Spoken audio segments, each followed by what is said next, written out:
Welcome to another video lecture on nanophysics. In this video lecture, we will learn about DLVO theory. Basically, I called it as Delvo theory. So basically, we need to learn or understand Delvo theory to get an understanding about the interaction between two particles having same charges or different charges, or we can understand the interaction for the two nanoparticles, as Delvo theory can be applied on the two nanoparticles. Starting with the definition, which you can read on your screen. Interaction between two particles interacting through a liquid medium. The theory is useful to understand behavior of two nanoparticles which interact with each other. It only applies on nanoparticle, not on nanotubes or nanorod. तो basically class जब आप टेल्वो theory को understand कर रहे हो तो आपने consider करना है कि फ़र्ज़ करें एक बीकर है, ठीक है? एक बीकर है और उस बीकर के अंदर कोई भी लिक्विड मीडियम मौजूद है, यानी कोई एक्वस सॉल्यूशन मौजूद है, बेशक वो वाटर हो या कोई और मीडियम हो, ठीक है? लिक्विड मीडियम मौजूद है। अब 2 पार्टिकल्स जो हैं, charge particle basically positive charge और नेगेटिव चार्ज या कोई भी चार्ज हो उन पे, ठीक है? 2 पार्टिकल्स जो है ना, वो इस लिक्विड मीडियम के अंदर मौजूद हैं। अब हम देखेंगे कि वो पार्टिकल आपस में किस तरह से इंटरैक्शन करते हैं। अच्छा, और ये जो डेल्वो थ्योरी है बेसिकली ये हमारी मदद करती है 2 नैनो पार्टिकल के इंटरैक्शन को समझने के लिए, लेकिन ये सिर्फ़ 0 डायमेंशनल नैनो मटीरियल पर जो है वो अप्लाई होती है। 1 डायमेंशनल या उससे जो बाकी के केसेज़ हैं 2 डायमेंशनल या 3 डायमेंशनल नैनो मटीरियल्स के, उनके ऊपर डेल्वो थ्योरी अप्लाई नहीं होती। इसीलिए मैंने लिखा है it is not applied on nano tubes और नैनो रॉड। बेसिकली क्लास इस थ्योरी में हम 2 फोर्सेस को जो है वो कंसीडर करते हैं कि 2 फोर्सेस जो हैं वो पार्टिकल के बीच जो है वो मौजूद हैं, वो प्रेज़ेंट हैं। इसके अलावा बाकी की जितनी भी फोर्सेस हैं उनको हम जो है वो नेग्लेक्ट कर देते हैं, ठीक है? Force can be represented as the phi and there are 2 forces, so we can write phi A and phi R. Basically phi A जो है वो वंडरवॉल अट्रैक्टिव फोर्सेस को जो है वो रिप्रेजेंट करता है, और फाई आर जो है वो इलेक्ट्रोस्टैटिक रिपल्सिव फोर्स को जो है वो मेरे पास रिप्रेजेंट करता है। लेकिन class before we move to the interaction between two particles, we need to have some assumption to consider some assumption for our nanoparticle. तो सबसे पहली जो assumption है वो आप अपनी स्क्रीन पर देख सकते हैं कि infinite flat solid surface. Basically जो अब ये सारी assumption बेसिकली मेरे पार्टिकल के बारे में है, ठीक है? तो पार्टिकल का जो सरफेस है उसको हम इनफाइनाइट और फ्लैट कंसीडर करेंगे। हम जो सरफेस है इसको इनफाइनाइट और फ्लैट बेसिकली कंसीडर करने का जो मकसद है वो बेसिकली मैथमेटिकल मॉडलिंग या इक्वेशंस जो इंटरेक्शन के लिए हम इस्तेमाल करते हैं, उसको सिंप्लीफाई करने के लिए हम ये असम्पशन करते हैं, ठीक है? उसके बाद फिर सेकंड जो असम्पशन है वो है यूनिफॉर्म सरफेस चार्ज डेंसिटी। इसका मतलब है कि पार्टिकल के जो सरफेस चार्ज डेंसिटी है, जो चार्ज पर यूनिट एरिया मौजूद है पार्टिकल पर, वो कांस्टेंट रहेगा, वो यूनिफ़ॉर्म रहेगा, उसमें कोई भी चेंजिंग नहीं आ रही थ्रू आउट द इंटरेक्शन, ठीक है? उसके बाद थर्ड नंबर पर, थर्ड पॉइंट पे जो असम्पशन है वो है the surface electric potential remain constant, क्योंकि चार्ज पार्टिकल है, electric potential is defined as the work done per unit charge, तो हम कहेंगे कि इलेक्ट्रिक पोटेंशियल जो है surface on the surface of the charge वो कांस्टेंट रहेगा। इसके बाद no change of concentration profile of both counters ion and surface charge determine आइन। इसका मतलब है आप लोग अपनी स्क्रीन पर एक पार्टिकल देख सकते हैं बेसिकली, ठीक है? अब ये जो येलो कलर में नज़र आ रही है आपको स्फेरिकल या सर्कल की शेप में, ये बेसिकली बाउंड्री है चार्ज पार्टिकल की, ठीक है? और पॉजिटिव सिर्फ इसके चार्ज को शो कर रहा है कि पार्टिकल में जो है वो पॉजिटिव चार्ज मौजूद है। अच्छा, इसके जो सरफेस है इस पे आपको कुछ रेड कलर की जो है लाइन्स नज़र आ रही होंगी। ये बेसिकली रेड कलर की जो लाइंस है ना, ये एटम्स को रिप्रेजेंट कर रही हैं।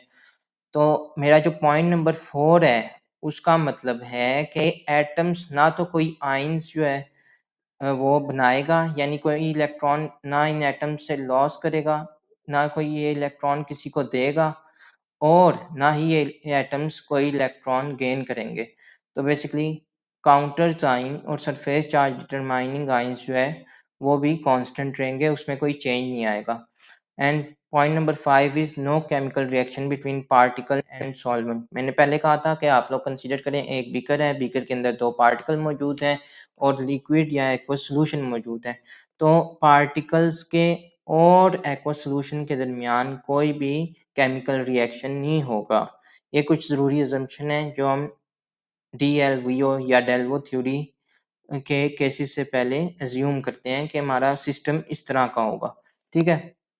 Now basically when we understand the Delvaux theory or discuss about the Delvaux theory, we basically understand or discuss about the 4 different cases for the interaction between two particles. अब particles हैं basically, तो उनके बारे में information किस तरह से बनती है, उसके अलग अलग सिनेरियोज हैं कि वो 2 पार्टिकल अगर सेम चार्जेस के होंगे तो क्या कौन कौन सी फोर्सेस जो हैं वो इसमें प्रेजेंट होंगी। अगर 2 पार्टिकल ऑपोजिट चार्ज के हैं तो कौन-कौन सी फोर्स जो है वो प्रेजेंट हो सकती हैं। इसी तरह अगर 2 charges same 2 particle same charge रखते हैं और वो किसी एक्सटर्नल फोर्स की मदद से करीब लाए जाते हैं तो कौन-सी फोर्स जो है वो सिस्टम में मौजूद हो सकती है। या फिर 2 पार्टिकल इलेक्ट्रोलाइट के मौजूदगी में किस तरह से आपस में इंटरैक्ट करते हैं, वो केस जो है वो स्टडी कर सकते हैं हम। डेल्वो थ्योरी में हम जो है वो इन 4 केसेस पर बात करते हैं। तो basically case number 1 is interaction between 2 particle having same charge. इसका मतलब है 2 पार्टिकल्स मौजूद हैं मेरे पास, ठीक है? एक्वस सॉल्यूशन के अंदर। जो रेड कलर की लाइन है बेसिकली, ये पार्टिकल्स के सरफेस पे जो एटम मौजूद हैं बेसिकली उनको जो है रिप्रेजेंट कर रहे हैं, ठीक है? अब आपको पता है कि 2 same charges always repel each other. तो इन जो मेरे पार्टिकल हैं बेसिकली, इनमें आपस में रिपल्जन होगी। लेकिन अब अगर जैसे-जैसे इनका ये डिस्टेंस कम होगा, वैसे-वैसे रिपल्जन ज़्यादा होगी और ज़्यादा होती चली जाएगी when they come to a particular distance. तो बेसिकली इस बात को जो है वो मैं एक ग्राफ से रिप्रेजेंट करता हूँ, क्योंकि ये नैनो फिजिक्स बेसिकली एक एक्सपेरिमेंटल कोर्स है, तो हम अपनी जितनी भी इंफॉर्मेशन होगी उसको ग्राफ से रिप्रेजेंट करने की कोशिश करेंगे। तो आप लोग ग्राफ देख सकते हैं बेसिकली। ग्राफ की फॉर्मेशन समझा देता हूँ। एक्स एक्सिस पे जो है वो डिस्टेंस मौजूद है और वाई एक्सिस पर जो है वो पोटेंशियल एनर्जी मौजूद है। सबसे पहले ये 2 बातें याद रखनी है। अच्छा, फिर पॉजिटिव एक्स एक्सिस पे जो है रिपल्सिव पोटेंशियल या रिपल्सिव फोर्सेस को हम कहते हैं मौजूद है। और इसी तरह वाई एक्सिस के ऊपर हमारे पास अट्रैक्टिव पोटेंशियल या अट्रैक्टिव फोर्सेस जो है उसको कंसीडर किया हुआ है, वो मौजूद है। ठीक है? अब एक पार्टिकल है, ये जो ये वाली लाइन है ना, ये वाला पॉइंट जो है बेसिकली वो पार्टिकल के डिस्टेंस बिटवीन 2 पार्टिकल को हमें रिप्रेजेंट कर रहा है। अब क्या हुआ बेसिकली, 2 चार्जेस थे जो 2 पार्टिकल से बेसिकली जिनके ऊपर जो था चार्ज सेम था। अब जैसे डिस्टेंस बिटवीन 2 पार्टिकल जो है वो कम होता गया, उनकी जो रिपल्जन थी वो ये वाली रिपल्जन, ठीक है? ये रिपल्जन तो थी उतनी ज़्यादा इंक्रीज़ करती गई एट व्हेन डिस्टेंस डिक्रीज़ेस टू 0, यानी कि बिल्कुल जो डिस्टेंस था वो पार्टिकल्स में, पॉजिटिवली चार्ज पार्टिकल में, वो ख़त्म हो गया। तो मेरी जो रिपल्सिव पोटेंशियल था वो अपनी मैक्सिमम वैल्यू पर पहुँच गया था। जैसे आप कह सकते हैं कि यहाँ जो था रिपल्सिव पोटेंशियल बिल्कुल मिनिमम था। फिर जैसे-जैसे डिस्टेंस कम हुआ लेफ्ट साइड पर जो है वो मेरा पार्टिकल जैसे डिस जैसे जैसे-जैसे डिस्टेंस कम हुआ, वैसे-वैसे बेसिकली मेरी repulsive force at a particular distance increase करती गई और मेरे पास ये वी आर या रिपल्सिव पोटेंशियल जो है उसको जो है रिप्रेजेंट कर रहा है वी आर, वो इंक्रीज हो गया। Repulsive potential between two particle having same charge, ठीक है। तो यही बात मैंने यहाँ पर लिखी हुई है कि when two particle having same charge interact repulsion between them occur, so particle do not interact, यानी कि अब रिपल्जन हो रही है तो बेसिकली इंटरेक्ट नहीं करेंगे। इंटरेक्ट से मुराद है ये वाला पार्टिकल और ये वाला पार्टिकल आपस में ओवरलैप करें। सो hence no overlapping occur between them. As distance between particle decreases, repulsive potential या repulsive force between them increases as shown in the graph. तो ग्राफ में ये बताया गया है कि अगर इस डिस्टेंस से पार्टिकल को इस डिस्टेंस पर ले जाया जाता है तो पार्टिकल का जो रिपल्सिव पोटेंशियल है वो इंक्रीज करेगा। ठीक हो गया। ये था हमारा केस नंबर 1, जब हमारे पास दो पार्टिकल आप हैविंग सेम चार्ज इंटरेक्ट कर रहे थे। अच्छा, अब interaction between two particle having opposite charge, इसका मतलब है दो पार्टिकल्स जिसके जो चार्जेस हैं वो बेसिकली ऑपोजिट हैं, ठीक है। वो अगर आपस में इंटरेक्ट करते हैं तो बेसिकली हमें पता है कि oppositely charge particle always attract each other. अब एक पार्टिकल जो है वो पॉजिटिवली चार्ज है, एक पार्टिकल जो है नेगेटिवली चार्ज है। अब ये किसी डिस्टेंस पे मौजूद है, ठीक है। अब जैसे-जैसे अट्रैक्शन की वजह से इनका ये डिस्टेंस कम होता गया और ये जो सरफेस पे एटम्स थे ना, ये बेसिकली अब एटम्स में आपको पता है क्या होता है? अगर हम बोर थ्योरी या बोर का मॉडल से याद करें, रिवाइज़ करें, तो हमें पता है कि एटम्स के अंदर ऑर्बिटल मौजूद है।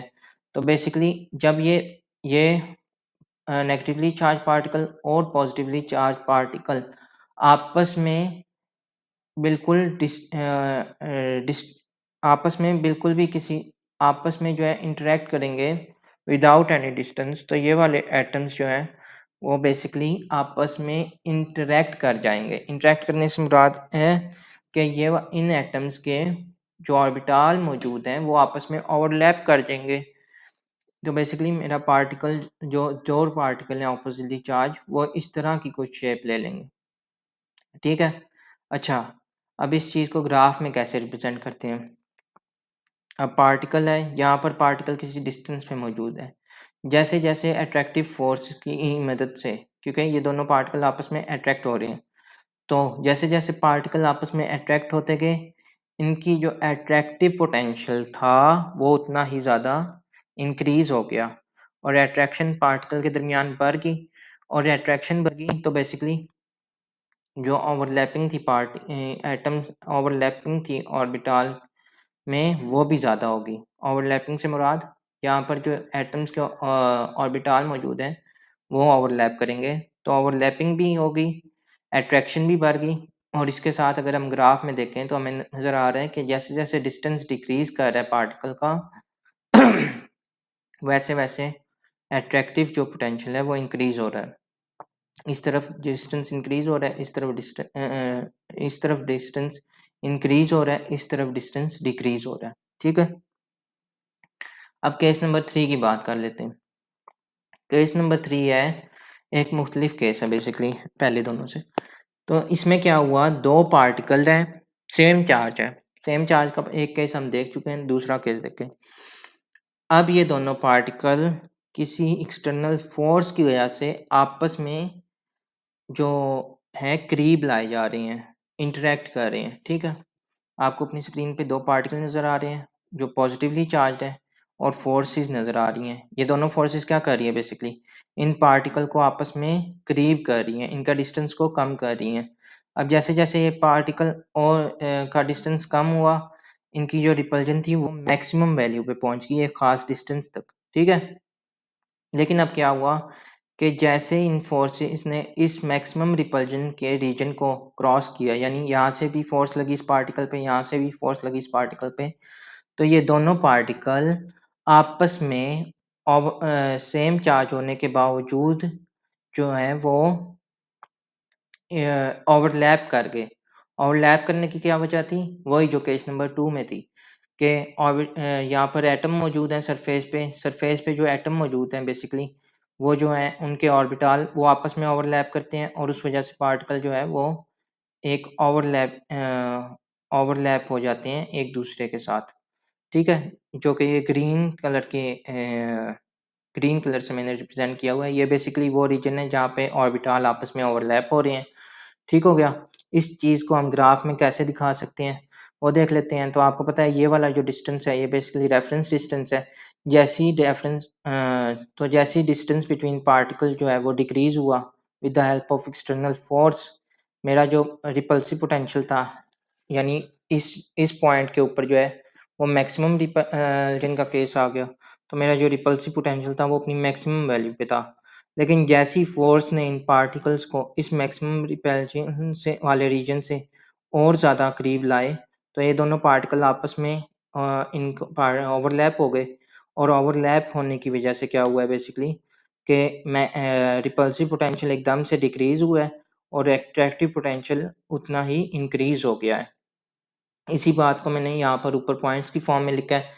वो क्या है? In this case two particle having same charge are brought closer to each other by mean of some external force. इसका मतलब है कि दो चार्जेस आपस में करीब लाए गए किसकी वजह से? By the mean of some external forces, किसी एक्सटर्नल फोर्स की वजह से। Till particle distance the repulsion between particle increases. इसका मतलब है कि एक ख़ास डिस्टेंस तक जो है वो रिपल्जन जो है वो रहेगी और इंक्रीज़ होती जाएगी, रहेगी और मैक्सिमम वैल्यू को अचीव कर लेगी to its maximum value. And repulsive potential will also increase to its maximum value, जैसे कि आप लोग ग्राफ में और डायग्राम में देख सकते हैं। ग्राफ और डायग्राम दोनों एक दूसरे को मैच कर रहे हैं। ठीक है? अब क्या हुआ? Beyond it attractive potential increases. ये मैक्सिमम वैल्यू थी रिपल्सिव पोटेंशियल की। जैसी एक्सटर्नल फोर्स की वजह से पार्टिकल्स ओवरलैप किए, ये रिपल्सिव पोटेंशियल डिक्रीज़ हुआ और अट्रैक्टिव पोटेंशियल उतना ही ज़्यादा इंक्रीज़ हो गया। The attractive potential increases due to overlapping of orbital of atom and present on the surface of particle। ये बात मैं बता चुका हूँ कि बेसिकली अट्रैक्टिव पोटेंशियल के इंक्रीज होने की वजह क्या है कि ओवरलैपिंग होगी between the orbital of the atom और उसकी वजह से जो अट्रैक्टिव पोटेंशियल है, जो अट्रैक्टिव फोर्स है पार्टिकल के दरमियान सेम चार्ज होने के बावजूद वो इंक्रीज कर जाएगी। और इस रीजन को जो है वो मैं प्राइमरी मिनिमम भी बोलता हूँ। प्राइमरी मिनिमम बेसिकली इस रीजन के लिए एक स्पेसिफिक नेम है। अच्छा, इसके बाद लास्ट जो केस है वो है interaction between two particles having same charge in presence of an electrolyte in the system। तो बेसिकली क्लास मैंने आपको शुरू में कहा था कि आप लोगों ने कंसीडर करना है एक बीकर है, उसके अंदर कोई एक्वस सॉल्यूशन या लिक्विड मीडियम है और दो पार्टिकल आपस में इंटरेक्ट कर रहे हैं, ठीक है? अब क्या होगा बेसिकली दो पार्टिकल हैं, चार्जेस उन दोनों पर सेम ही है, ठीक है? लेकिन अब लिक्विड मीडियम के अंदर एक इलेक्ट्रोलाइट भी हमने जो है वो मिक्स कर दिया है, मतलब इलेक्ट्रोलाइट भी मौजूद है। इलेक्ट्रोलाइट बेसिकली क्या होता है? इस तरह के सब्सटेंस जो कि जब किसी एक्वस सॉल्यूशन या वाटर में डिसॉल्व किए जाएँ, तो वो फ्री आयंस जो हैं वो बना देते हैं। वो अपने आप को फ्री आयंस की फॉर्म में स्प्लिट अप कर देते हैं। For this purpose, we use potassium chloride KCl is a strong electrolyte। KCl जो है उसको हमने यूज़ किया as an electrolyte because it fully dissociates into potassium ion and chloride ions in aqueous solution। अब KCl जो है वो हमने एक aqueous solution के अंदर जिसमें हमारे दोनों पार्टिकल मौजूद थे वो मिक्स कर दिया है और KCl ने अपने आप को जो है वो ब्रेक कर दिया है into potassium sign and chloride minus sign, ठीक है? अब क्या हुआ है? Both particle are attracted to chloride ions and both particle are repelled potassium ions, ठीक है? बेसिकली जब अब ये बीकर के अंदर वाली सिचुएशन आ गई, ठीक है? अब ये दोनों पार्टिकल सेम चार्ज होने की वजह से जो है वो आपस में तो रिपेल हो ही रहे थे, लेकिन ये दोनों पार्टिकल्स जो हैं वो इस पोटेशियम आयन को, क्योंकि यहाँ पे पॉजिटिव चार्ज मौजूद है, ठीक है? पोटेशियम आयन को जो है वो भी रिपेल करेंगे, ठीक है? और ये दोनों पार्टिकल क्लोराइड आइंस जो है उसके साथ जो है अट्रैक्ट होंगे। Both positive charges are attracted by C chloride ions. ठीक है, तो इस तरह का कुछ फॉर्मेशन या सिस्टम बन जाएगा मेरे पास। अब जो है क्या हुआ है, दो पार्टिकल्स थे, वो दोनों आपस में तो रिपेल कर रहे हैं लेकिन वो क्लोराइड आयन के साथ अट्रैक्ट हो रहे हैं। तो both particles and electrolyte यानी Cl minus ion is considered as a single system. अब इसको सिंगल सिस्टम क्यों बोला गया है, क्योंकि यहाँ पे अट्रैक्टिव फोर्सेस जो हैं वो मौजूद हैं। और अगर मैं इनमें से किसी एक पार्टिकल्स को भी, चाहे वो क्लोराइड आइन हो या कोई एक पार्टिकल हो, उस पर कोई फोर्स लगाता हूँ ना, तो ये दोनों भी उस फोर्स की वजह से अट्रैक्ट होंगे। तो ये पूरा अब एक सिस्टम बन गया मेरे पास। ठीक है, अब क्या हुआ है basically, attractive potential between particle increases when particle are at some distance। अब ये केस पिछले सारे केसेस से मुख्तलिफ है। क्यों? पिछले सारे केसेस में हमने देखा कि अट्रैक्टिव पोटेंशियल सिर्फ तब मौजूद था मेरे पास जब पार्टिकल के दरमियान डिस्टेंस जीरो था। लेकिन यहाँ पे मैं देख रहा हूँ कि अट्रैक्टिव पोटेंशियल मौजूद है जबकि पार्टिकल्स किसी खास डिस्टेंस पे मौजूद हैं। पार्टिकल्स में जो अट्रैक्शन है वो बेसिकली क्लोराइड आयंस की वजह से है। तो मैं अपने ग्राफ को, ये देखें, ये वो वाला केस है, ये वो वाला रीजन है बेसिकली जब पार्टिकल्स जो हैं वो किसी डिस्टेंस पे मौजूद हैं। यानी ये देखें, पार्टिकल के दरमियान कोई खास डिस्टेंस तो है लेकिन वो पार्टिकल अट्रैक्ट कर रहे हैं, अट्रैक्टिव फोर्सेस भी मौजूद हैं उस रीजन में। तो मैं कहूँगा कि मेरे जो पार्टिकल्स हैं बेसिकली वो सिंगल सिस्टम बना रहे हैं, मतलब एक एक सिस्टम बना दिया। और दूसरी बात होगी कि इनके दरमियान अट्रैक्टिव फोर्सेस भी मौजूद हैं विदाउट ओवरलैपिंग। तो मैं इसको इस तरह से जो है, क्योंकि यहाँ पर कोई सी डिस्टेंस पे मौजूद है और जो नेगेटिव वाई एक्सिस है वो बेसिकली अट्रैक्टिव पोटेंशियल को जो है वो हमें रिप्रेजेंट करता है। तो अट्रैक्शन अकर जो है उसको रिप्रेजेंट कर रहा है और इस रीजन को मैंने जो स्पेसिफिक नेम है इस रीजन का हुआ है सेकेंडरी मिनिमम। बेसिकली इसको हम प्राइमरी मिनिमम और इसको सेकेंडरी मिनिमम क्यों कहते हैं? प्राइमरी जो है ना वो स्ट्रॉन्ग को जो है वो शो करता है। ठीक है, और मिनिमम का मतलब है कि अट्रैक्शन इस रीजन में जो है वो बेसिकली स्ट्रॉन्ग अट्रैक्शन थी। क्यों थी? क्योंकि दोनों पार्टिकल सेम चार्ज होने के बावजूद आपस में ओवरलैप कर रहे थे। जबकि जो ये वाला रीजन है, ये रीजन कौन सा है? Secondary minimum. इसका मतलब है कि ये रीजन वीक अट्रैक्टिव फोर्सेस को जो है रिप्रेजेंट कर रहा है। यानी कि पार्टिकल्स जो हैं वो किसी डिस्टेंस पे मौजूद हैं लेकिन वो आपस में अट्रैक्ट हो रहे हैं। वो बेसिकली अट्रैक्ट एक दूसरे से तो नहीं हो रहे, अट्रैक्ट तो वो क्लोराइड आयन से हो रहे हैं, लेकिन हम कहेंगे कि पार्टिकल आपस में अट्रैक्ट हो रहे हैं, उनके दरमियान अट्रैक्टिव फोर्सेस मौजूद है। तो इसको मैंने रिप्रेजेंट कर दिया सेकेंडरी मिनिमम से, यानी वीक अट्रैक्शन जो है वो मौजूद है between the particle at some distance. So the final graph showing all four cases is represented on your display. Basically जो डेल्वो थ्योरी है ना स्टूडेंट, उसका जो ग्राफ बनाया जाता है वो यही वाला ग्राफ है। ये जो बाकी ऊपर आपको ग्राफ मैंने बनाए थे वो बेसिकली आप लोगों को कॉन्सेप्ट देने के लिए, समझाने के लिए बनाए थे, क्योंकि ये वाला ग्राफ थोड़ा सा कॉम्प्लेक्स था और स्टूडेंट कंफ्यूज हो जाते, तो मैं बेसिकली अच्छी तरह एक्सप्लेन करना चाह रहा था इस थ्योरी को आप लोगों को। तो बेसिकली ये जो ग्राफ है ये सारे के सारे केसेस को रिप्रेजेंट कर रहा है। एक दफ़ा मैं फिर से रिवाइज़ कर देता हूँ। अब जो ये पहली कर्व है, ये बेसिकली वो कर्व है जब 2 पार्टिकल सेम चार्ज के ऊपर सेम चार्ज था और वो दोनों पार्टिकल आपस में जैसे-जैसे उनमें डिस्टेंस कम हो रहा था, उनमें रिपल्जन जो है वो बढ़ रही थी और रिपल्सिव पोटेंशियल अपनी मैक्सिमम वैल्यू पर था। ठीक है?